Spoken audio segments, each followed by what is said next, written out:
Hello there. It's a pleasure to welcome you to our program.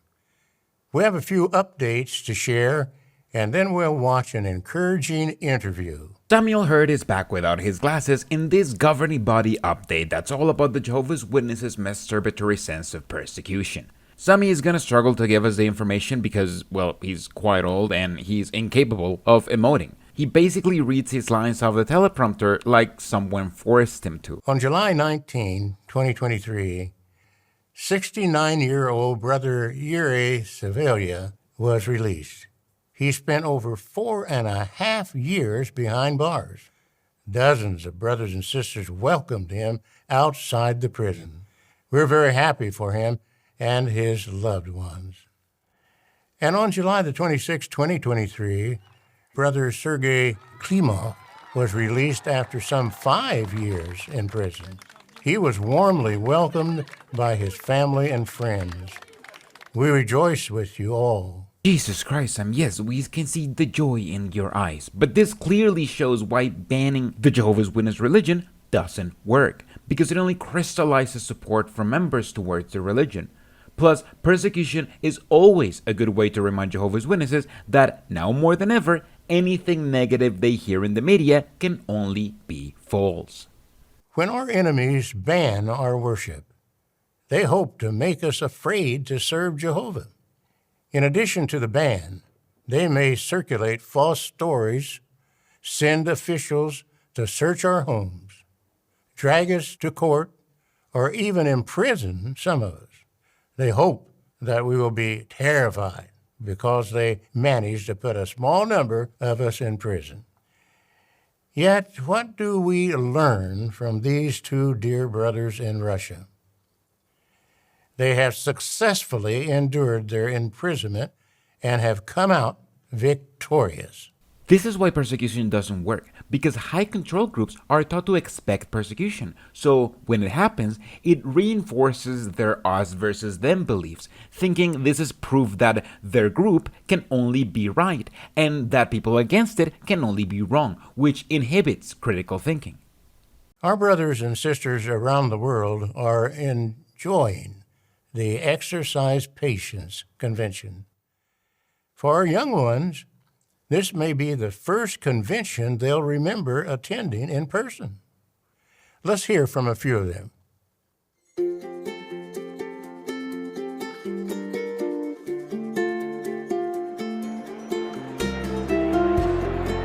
Today I'm happy because I'm at the convention and I can see everybody again. I like being here at the convention because I get to meet the brothers and sisters that are here. I like taking pictures with my new friends. Jehovah's Witnesses are celebrating their yearly convention around the world, which I have already covered in its entirety thanks to sleepless nights and the generous support of my patrons. Jehovah's Witnesses love to make introduction material not around Jesus or the Bible, but around how great the religion is and how amazing it is that they get to indoctrinate kids as young as possible to perpetuate the religion, since these young kids are the only hope for the religion not to die. On September 1, a new service year begins, and so does our worldwide campaign to feature the Watchtower number 2 of 2020, entitled, What is God's Kingdom? Publishers who serve as auxiliary pioneers can choose a 15 or 30-hour requirement. We need the kingdom more than ever before, and it's a joy for us to share this vital message with our neighbors.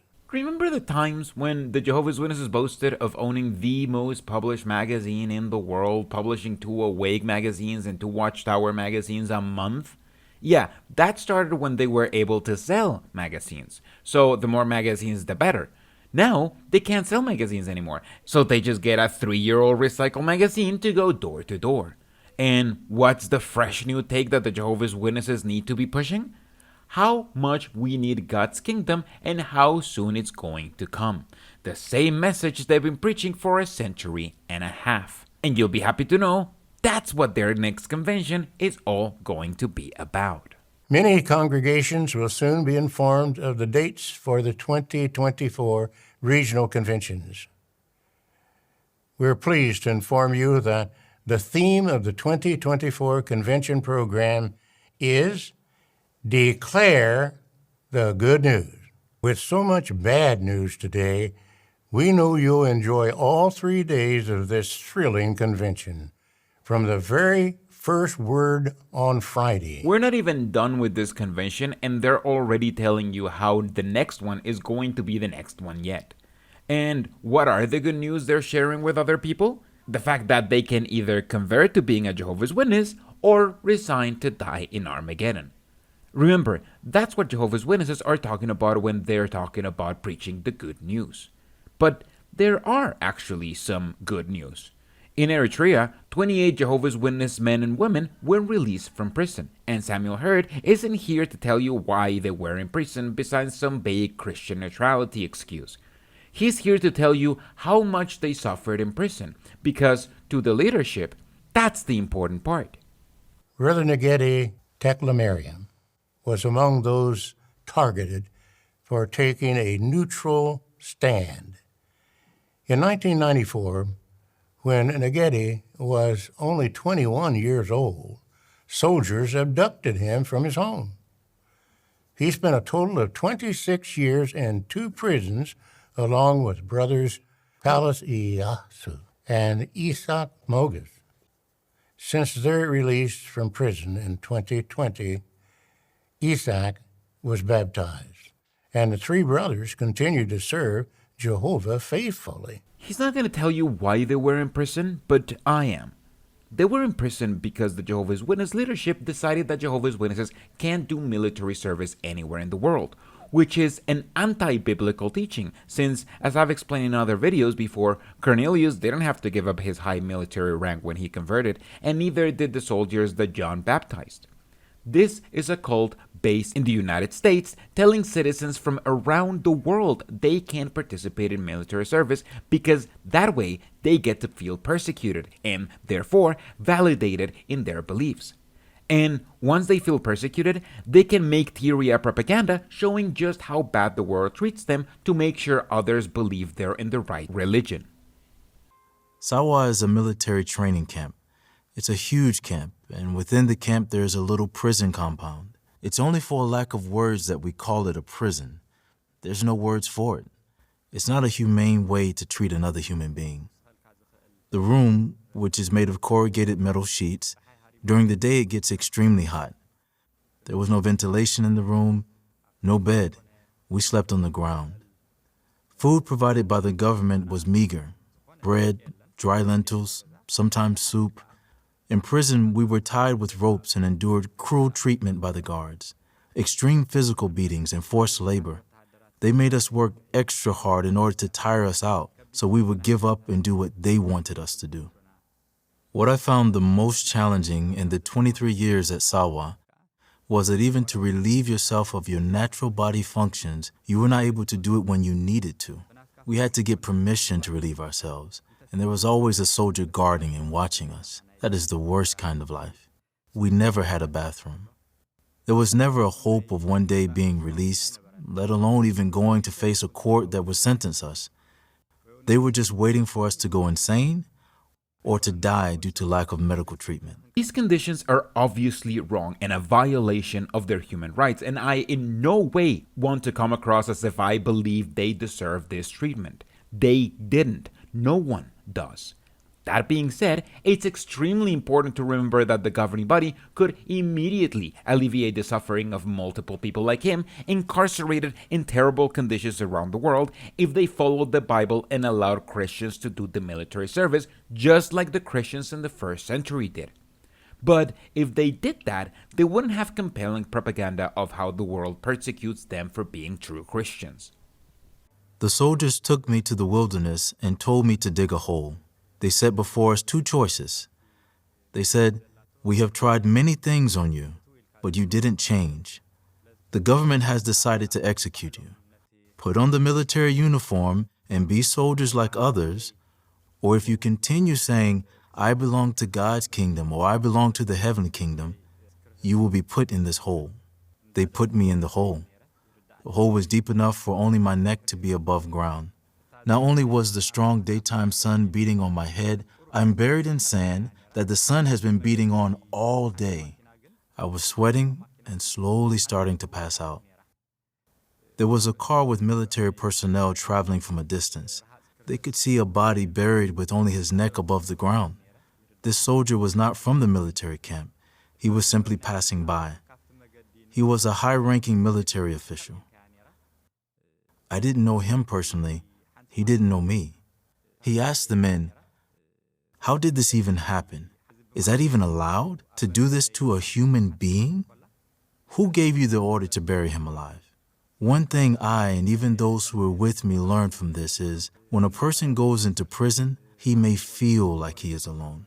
But as long as we stay faithful to Jehovah, we trust him to do something. I have seen the scripture in Romans chapter 8 from 35 on being fulfilled in our case. Jehovah helped us. Truly nothing can separate us from his love. This is why persecuting people for their beliefs doesn't work, because it can only radicalize them further the more you persecute them. As I said, no one deserves this kind of treatment, but Jehovah's Witnesses make it seem like they and they alone were victims of this cruelty, when in reality, I doubt they were the only ones in that prison under inhumane conditions. However, despite those, the toxic positivity of the religion seeps through to remind Jehovah's Witnesses to smile even when they're suffering. There was a lady and a gentleman who were working in the prison. The male was a guard and she was a secretary. They talked among themselves. They reasoned, "It looks like the government is going to kill them. Why don't we record what we see and take their story outside? At least we can say to their families, they were here and this is what they look like." So they decided to take a picture and show it to our families and to the rest of the world. You can see on the picture of Paulos, his hands are full of mud. At the time, we were doing manual labor outside, moving rocks and things. We didn't want our family members or our parents who saw the picture to see us sad and dejected, but rather we wanted them to know we're happy to be persecuted for the Christ. That's why we made an effort to smile. And that's how you're expected to behave when you're a Jehovah's Witness. You're taught to expect persecution and to put on a smile, because persecution should make you happy. But despite spending most of his life in prison, as a Jehovah's Witness, he's expected to believe that Jehovah was the one who freed him, which means that Jehovah was also the one who decided to wait for almost 3 decades to act, passively watching him suffer. I never anticipated I would be freed that day or that year. I was able to see that Jehovah can deliver his people out of trialsome situations. Any time he chooses is the right time. From those 26 years, I've learned lots of lessons. I learned that Jehovah listens to our concerns, and to be persecuted for his name's sake is of greater reward than the inconveniences. We don't know what tomorrow will bring and what might change. So there's no good that comes from being afraid of prison or being afraid of persecution. We can prepare for persecution. Jehovah will help us endure any trial. We just have to ask for his help. Whatever circumstances, expected or unexpected, that arise, this is a lesson I learned.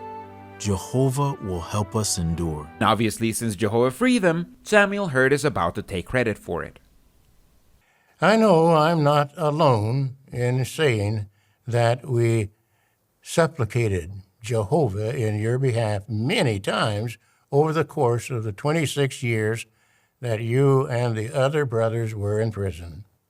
And we continue to pray for the 32 brothers and sisters in Eritrea who are still imprisoned for their faith.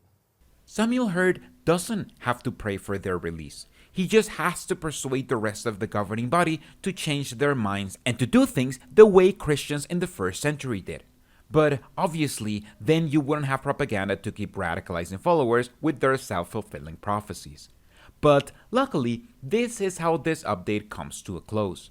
As we've seen, this is nothing but the leadership taking advantage of the most egregious example of persecution caused by their own anti-biblical Pharisaical laws that they impose onto their followers to make propaganda with them. When I was a Jehovah's Witness, I know this would have been really encouraging examples of faith because it would have reinforced that us versus them narrative, since, as I mentioned before, persecution only radicalizes believers. Thank you so much to my supporters. I'm running a giveaway for October, so if you want to participate, please feel free to support me only this month. See you in the next video.